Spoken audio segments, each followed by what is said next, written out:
بسم الله الرحمن الرحيم نحمده ونصلي على رسوله الكريم أما بعد فأعوذ بالله من الشيطان الرجيم ويومئذ يفرح المؤمنون بنصر الله ينصر من يشاء وهو العزيز الحكيم صدق اللہ العظیم۔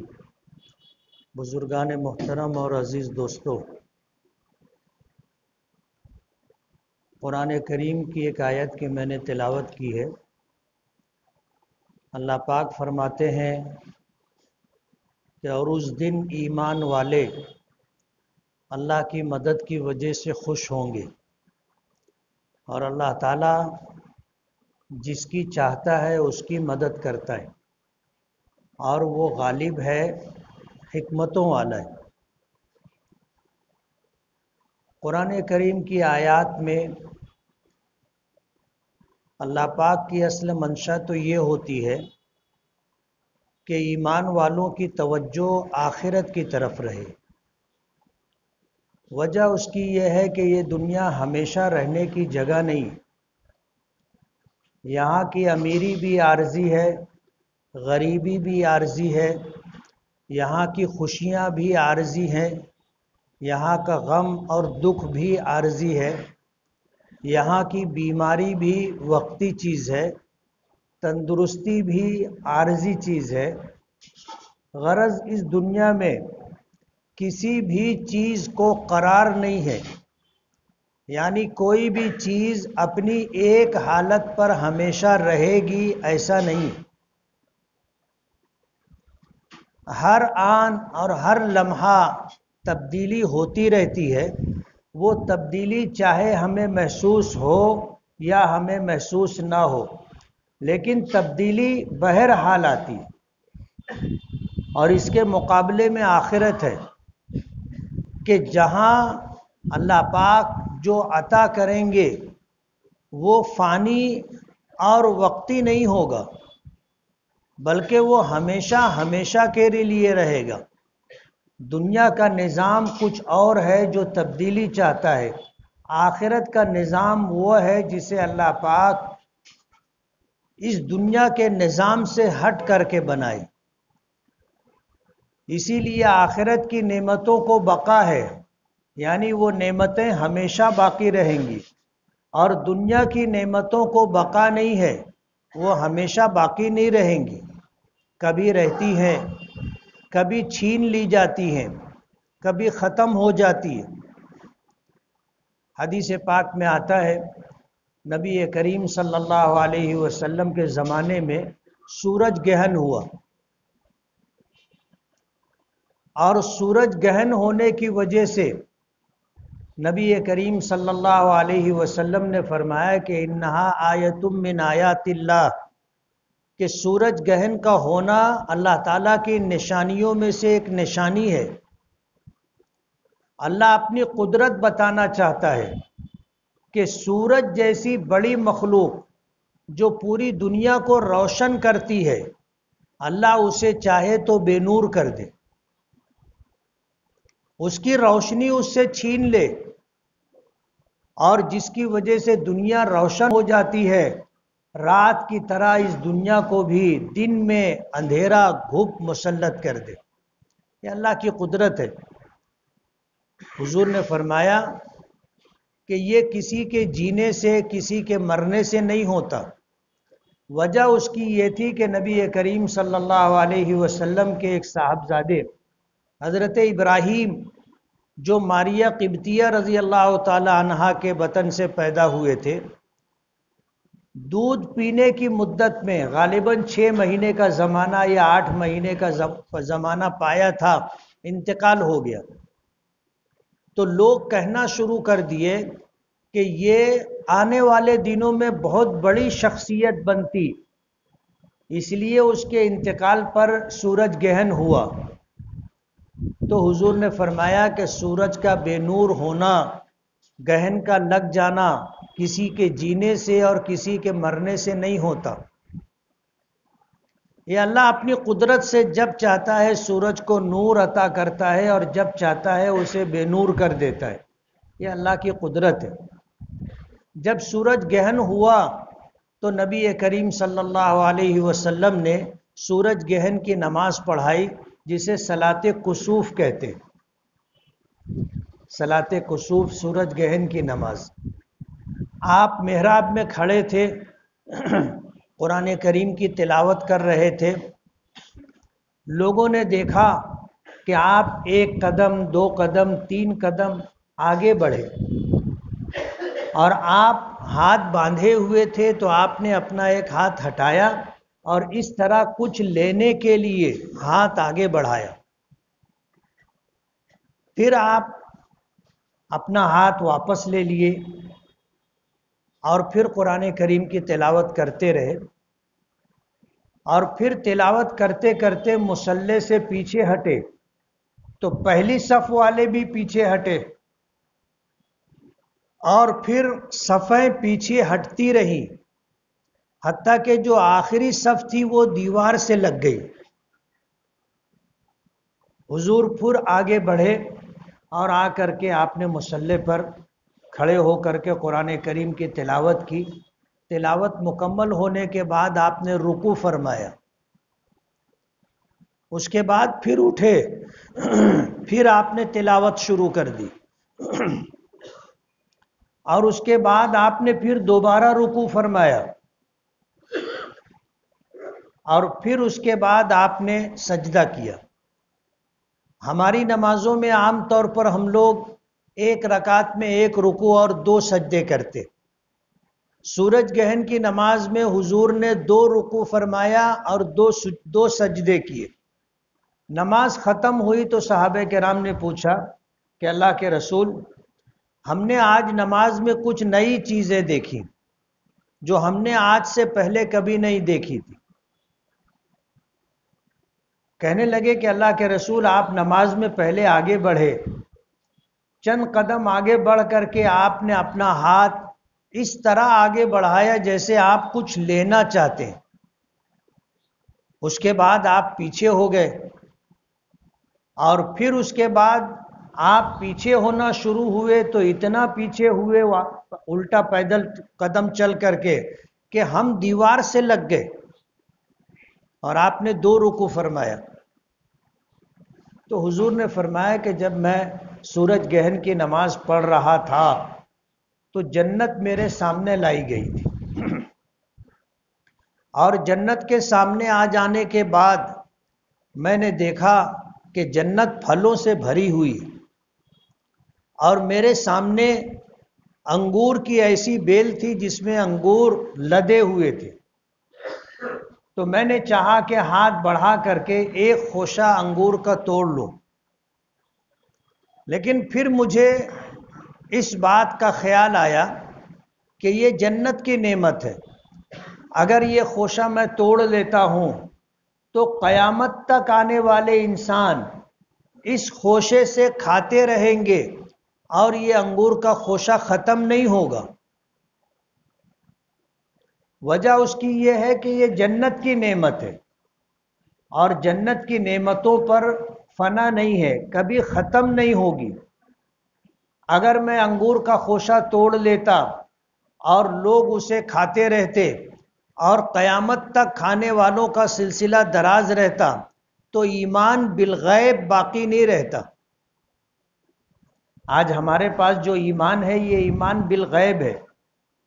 ایمان بالغیب کا مطلب یہ ہے کہ ہم نے جنت دیکھی نہیں ہے، مانتے ہیں، جہنم کو دیکھا نہیں ہے، مانتے ہیں، اللہ پاک کو دیکھا نہیں ہے، مانتے ہیں، اللہ پاک کے جو فیصلے ہیں ان فیصلوں کی وجہ، اس کا پس منظر، بیک گراؤنڈ ہمیں نہیں معلوم، لیکن ہم اللہ کے فیصلوں کو تسلیم کرتے۔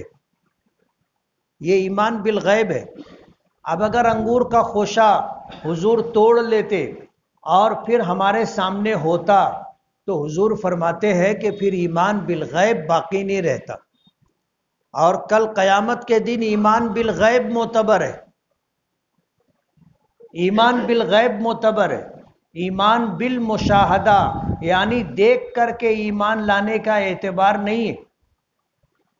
حضرت موسیٰ علیہ السلام کے زمانے میں فرعون نے بنی اسرائیل پر بہت ظلم کیا، اور ایک وقت آیا کہ حضرت موسیٰ علیہ السلام نے ہجرت کی، اور جب دریائے قلزم پر پہنچے تو اللہ نے اپنی قدرت سے دریا میں راستہ بنا دیا، پانی رک گیا، بیچ سے پھٹ گیا، اور حضرت موسیٰ علیہ السلام بنی اسرائیل کو لے کر کے اس راستے سے گزر کر کے دریائے قلزم پار کرنے لگے۔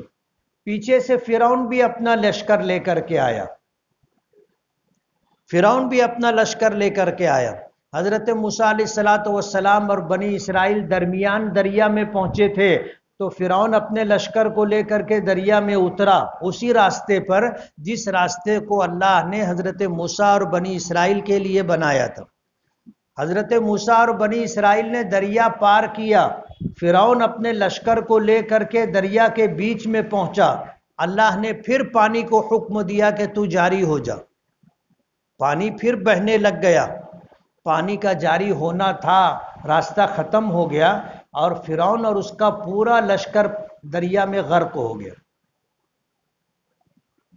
فرعون اس وقت حضرت بچاؤ کے لیے وہ تیر کر باہر آنے کی کوشش کرنے لگا، حضرت جبرائیل نے آ کر کے اس کی پنڈلی پکڑی اور اس کو پانی کے اندر کھینچا، تو وہ کہنے لگا کہ آمنت برب ہارون و موسیٰ، کہ میں ہارون اور موسیٰ کے پروردگار پر ایمان لایا۔ حضرت جبرائیل نے جواب دیا الآن وقد عصیت من قبل وکنت من المفسدین، کہ اب تو ایمان لا رہا ہے، اب تو ایمان لا رہا ہے جب اللہ کا عذاب دیکھ چکا، آج سے پہلے تو نافرمانی کر رہا تھا اور زمین میں فساد برپا کرنے والے لوگوں میں تو شامل تھا، آج اللہ کا عذاب دیکھ کر ایمان لا رہا ہے، اس ایمان کا اعتبار نہیں ہے۔ یہی وجہ ہے کہ جب انسان سکرات میں ہو، موت کی کیفیت طاری ہو چکی ہو اور عالم غیب عالم مشاہدہ میں آ گیا ہو، روح قبض کرنے والے فرشتوں کا آنا دکھائی دینے لگا ہو، پھر وہ ایمان لائے تو اس وقت کا ایمان معتبر نہیں۔ وجہ اس کی یہ ہے کہ اب اس کا ایمان بالغیب نہیں ہے، ایمان بالمشاہدہ ہے، اس نے دیکھا ہے تو مانا ہے، بغیر دیکھے اللہ کے نبی صلی اللہ علیہ وسلم کی بات پر بھروسہ کر کے یقین کر کے وہ ایمان نہیں لایا۔ وہ ایمان لایا تو اس وجہ سے کہ اس نے اپنی آنکھوں سے دیکھا ہے، اسے حضور اور نبی کی بات پر یقین نہیں تھا، اپنے دیکھنے پر یقین کر کے وہ ایمان لا رہا ہے، یہ ایمان بالمشاہدہ ہے، اس کا اعتبار نہیں۔ تو میں یہ کہہ رہا تھا کہ اس دنیا کی تمام نعمتیں عارضی ہیں، تمام نعمتیں عارضی، کوئی نعمت بھی ہمیشہ باقی رہنے والی نہیں۔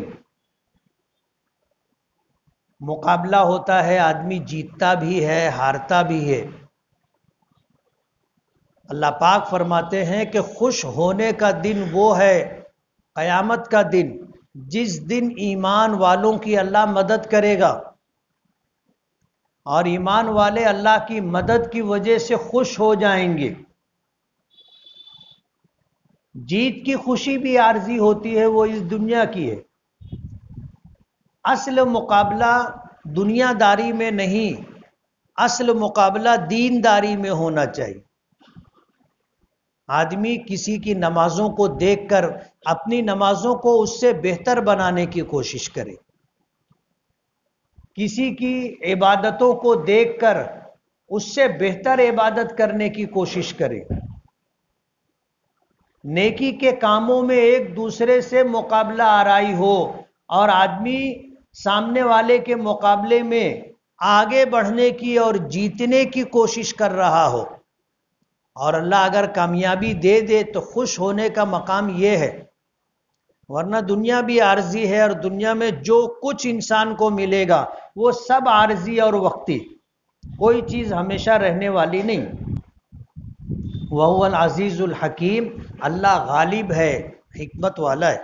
غالب ایسا ہے کہ اس کے فیصلے کو کوئی تبدیل نہیں کر سکتا، اتنی قدرت رکھتا ہے کہ ساری دنیا مل کر کے اللہ کے فیصلے کو روکنا چاہے، اللہ کے فیصلے کو بدلنا چاہے، نہیں بدل سکتی۔ اور حکمتوں والا ہے، حکیم ہے، اس کے ہر کام میں حکمت ہوتی۔ اللہ پاک کا کوئی بھی فعل، کوئی بھی فیصلہ لغو اور بیکار نہیں ہوتا، ہر کام میں اللہ کی حکمت اور مصلحت ہوتی ہے۔ اللہ پاک کا کوئی فعل حکمت سے خالی نہیں۔ کہتے ہیں الحکیم لا یخلو فعلہ عن الحکمہ، کہ اس کا کوئی بھی فیصلہ، اس کا کوئی بھی عمل حکمت سے خالی نہیں ہوتا۔ کل کا دن نتیجے کا دن ہے، ظاہر بات ہے یہ خوشی بھی کوئی دائمی خوشی نہیں ہوگی، اور یہ جیت بھی کوئی ہمیشہ کی جیت نہیں ہوگی، یہ بھی عارضی اور وقتی ہے۔ اللہ جسے چاہے گا اسے عطا کرے گا، لیکن ہم جس شریعت کو مانتے ہیں یہ شریعت کامل و مکمل ہے۔ ہار جانے پر نوحہ اور ماتم کرنا، اللہ کے فیصلے سے ناراضگی کا اظہار کرنا، یہ دین اسلام کے خلاف ہے۔ اسی لیے کسی کے انتقال پر رونا، بال نوچنا، سر پر مٹی ڈالنا، کپڑے پھاڑنا، سینہ کوٹنا، سینہ کوبی کرنا شریعت میں جائز نہیں۔ اسی طرح اگر خوشی مل جائے، آدمی جیت جائے، تو اسے بھی شریعت کے حدود سے باہر نہیں جانا چاہیے۔ یہی وجہ ہے کہ خوشی کے موقع پر ہماری شریعت میں ناچنا حرام ہے۔ خوشی کے موقع پر موسیقی کے ساتھ گانا گانا حرام ہے۔ ہماری شریعت نے اس کی اجازت نہیں دی۔ خوشی کا موقع ہو، غمی کا موقع ہو، آدمی شریعت کے دائرے میں رہے، شریعت کے دائرے سے باہر نہیں نکلے۔ نبی کریم صلی اللہ علیہ وسلم کی زندگی میں فتح مکہ کا واقعہ بہت بڑی خوشی کا دن تھا۔ جس مکے سے مکے والوں نے آپ کو نکلنے پر مجبور کر دیا تھا، اور آپ ہجرت کر کے مدینہ منورہ تشریف لے گئے تھے، مدینہ منورہ پہنچنے سے پہلے آپ کو قتل کرنے کی ہر ممکن تدبیر کی گئی۔ مجبوراً نبی کریم صلی اللہ علیہ وسلم کو اپنا وہ راستہ جو عام لوگوں کے آنے جانے کا راستہ تھا اسے چھوڑ کر کے جنگلوں میں سے، وادیوں میں سے، ریگستانوں میں سے، پہاڑوں میں سے ہو کر کے مدینہ پہنچنا پڑا تھا۔ تلاش کرنے والے، آپ کو قتل کرنے والے اس راستے پر چل رہے تھے جس راستے پر عام طور پر لوگ مکے سے مدینہ جاتے تھے۔ آج بھی وہ راستہ ہے، اسے طریق مدینہ قدیم کہتے ہیں، مدینہ جانے کا پرانا راستہ۔ شاہ فہد رحمت اللہ علیہ نے اپنے زمانے میں دنیا بھر کے بڑے علماء کو جمع کیا اور ان سے اس بات کو جاننے کی کوشش کی کہ اللہ کے نبی صلی اللہ علیہ وسلم نے جب ہجرت کی تھی تو کس راستے سے آپ مدینہ منورہ تشریف لے گئے تھے، اس کا تعین کر دو۔ علماء کرام نے ہجرت کے سفر کی ساری حدیثیں سامنے رکھی، اور ان ساری حدیثوں کو سامنے رکھ کر کے علماء کرام نے وہ راستہ طے کیا جدھر سے حضور مکے سے نکل کر کے مدینہ منورہ پہنچے تھے۔ وہ ساری حدیثیں دیکھیں کہ حضور نے صبح کہاں کی تھی، دوپہر کس مقام پر کی تھی، شام کس مقام پر کی، رات کہاں ٹھہرے، اور اس راستے میں آپ نے فجر کی نماز کہاں پڑھی تھی، ظہر کی نماز کہاں پڑھی تھی، عصر مغرب عشاء کی نماز کہاں پڑھی تھی۔ یہ ساری روایتیں جمع کر کے علماء کرام نے راستہ بتایا کہ اس راستے سے حضور مدینہ پہنچے تھے۔ تو شاہ فہد نے وہاں راستہ بنوایا جو مکے سے مدینہ تک ہے، اس کو طریق ہجرہ کہتے ہیں، یعنی ہجرت والا راستہ، ہجرت والا راستہ۔ اللہ کے رسول صلی اللہ علیہ وسلم مدینہ پہنچے. مدینے میں بھی مکے والوں نے آپ کو چین سے بیٹھنے نہیں دیا. ہر وقت مسلمانوں کو اندیشہ رہتا تھا کہ پتہ نہیں کافر کب حملہ کر دے. مدینہ پہنچ کر آپ نے اہل مدینہ سے معاہدہ کیا کہ ہم مصیبت کے وقت آپ کا ساتھ دیں گے، آپ ہمارا ساتھ دینا. تمام یہودی قبائل سے آپ نے معاہدہ کیا، اسی لیے کہ اطمینان نہیں تھا. حتیٰ کہ رات رات بھر صحابہ کرام حضور کے دروازے پر کھڑے رہ کر پہرا دیا کرتے تھے. اہل مدینہ بھی اسی اندیشے میں رات گزارا کرتے تھے کہ پتہ نہیں کب حملہ ہو جائے گا. پھر ایک وقت آیا کہ اللہ پاک نے قرآن کریم میں آیت نازل کی کہ واللہ یعصمک من الناس، اللہ تعالیٰ آپ کو لوگوں سے بچا کر کے رکھے گا، آپ فکر نہ کریں. حضور نے آواز دی دروازے پر کون ہے؟ تو غالباً حضرت سعد ابن ابی وقاص رضی اللہ تعالیٰ عنہ تھے. کہنے لگے کہ اللہ کے رسول انا سعد ابن مالک، میں سعد ابن مالک ہوں. تو حضور نے فرمایا کہ اب جاؤ آرام کرو، اللہ نے میری حفاظت کی ذمہ داری لے لی ہے. مقابلہ ہوتا رہا، 20-22 جنگیں ہوئی 6-8 سال میں. سن 6 ہجری میں آپ نے صلح حدیبیہ کا معاہدہ کیا تھا، اور اس کے بعد سن 8 ہجری میں اس معاہدے کی خلاف ورزی ہونے کی وجہ سے آپ نے مدینے سے چل کر مکے پر حملہ کیا اور مکے کو فتح فرمایا. تو مکے کا فتح ہو جانا آپ کی زندگی کا سب سے بڑا کارنامہ ہے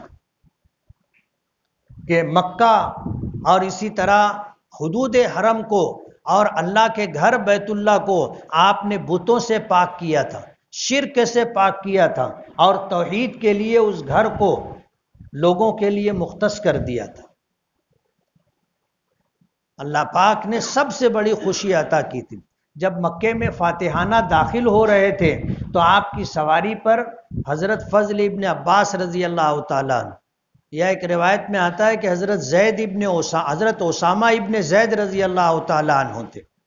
حضرت اسامہ کے متعلق آتا ہے کہ جب مکہ فتح ہوا اور یہ خبر ملی اور اللہ کے رسول صلی اللہ علیہ وسلم باہر جہاں قیام پذیر تھے وہاں سے سواری آپ نے منگوائی، اور سواری پر بیٹھ کر جب چلنے لگے تو آپ کے ساتھ آگے حضرت اسامہ ابن زید بیٹھے ہوئے تھے اور خوشی میں وہ اچھلنے لگے.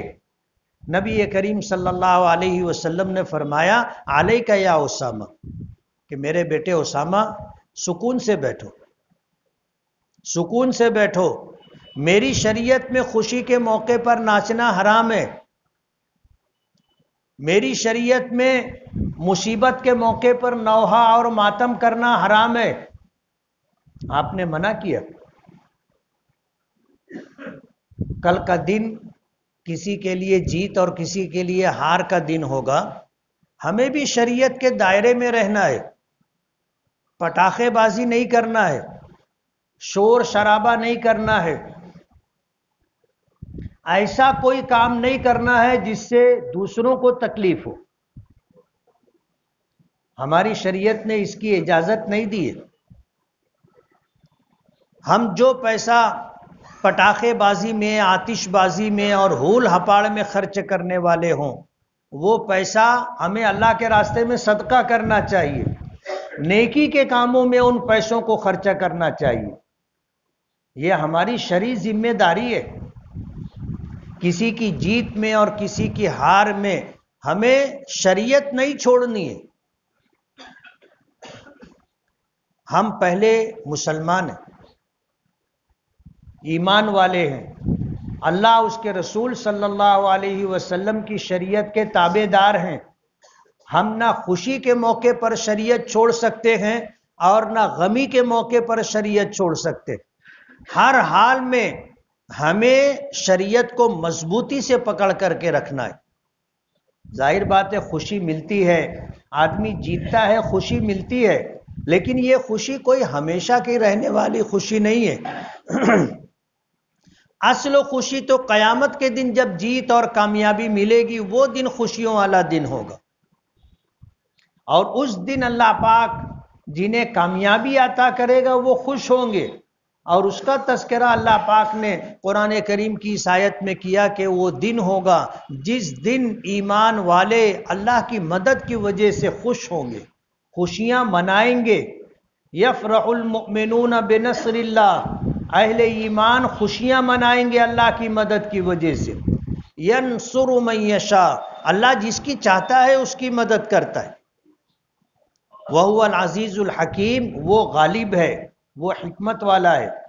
اللہ کے فیصلے کو نہ کوئی تبدیل کر سکتا ہے، اور نہ اللہ کا کوئی فیصلہ حکمتوں سے خالی ہوتا ہے۔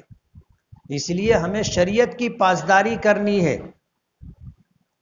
آپ اللہ کے راستے میں خرچ کیجئے، آپ صدقات و خیرات دیجئے، آپ 2 رکعت نماز صلاۃ شکرانہ ادا کیجئے، آپ اللہ کا ذکر کیجئے۔ اللہ کو یہ ادا پسند ہے۔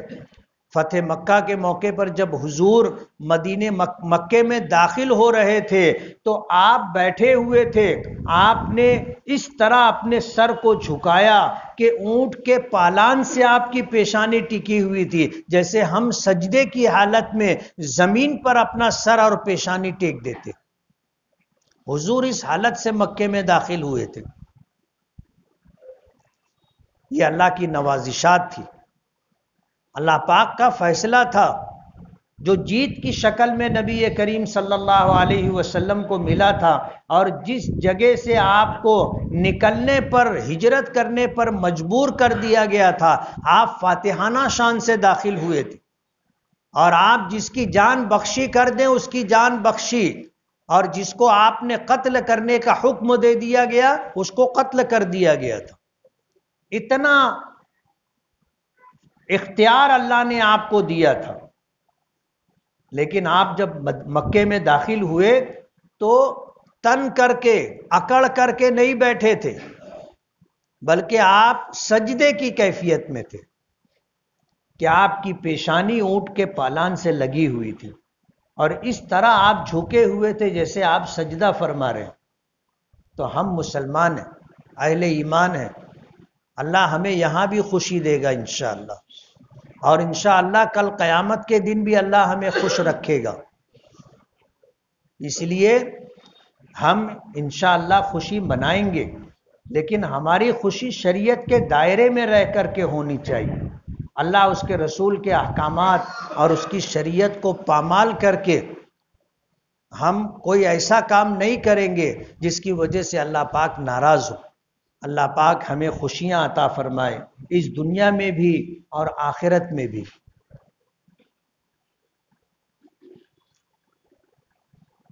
گزشتہ مہینہ 25 اکتوبر جمعہ کو اپنی جامع مسجد میں دارالعلوم محمدیہ کا چندہ 78,850 روپے ہوا تھا۔ اس مہینہ آئندہ ہفتے 29 نومبر جمعہ کو جامعہ انعام العلوم درے گاؤں کا چندہ ہوگا انشاءاللہ، تو جیب میں پیسے ڈال کر کے لائیں، خالی جیب نہ آئے، یاد رہے گا۔ اور جو ہم اپنے ہاتھ سے اللہ کے راستے میں خرچ کر دیں گے یہی ہمارا ہے، باقی مرنے کے بعد آپ جتنا چھوڑ جاؤ گے وہ دوسروں کا ہے، اپنا نہیں ہے۔ کل قیامت کے دن ہمیں جو ملے گا وہ یہی اللہ کے راستے میں خرچ کیا ہوا ملے گا۔ اس لیے آئندہ ہفتے آپ اپنی جیبوں میں کچھ پیسے رکھ کر کے لائیں، اور اس نیت سے لائیں کہ ہمیں اللہ کے دین کی مدد کریں گے۔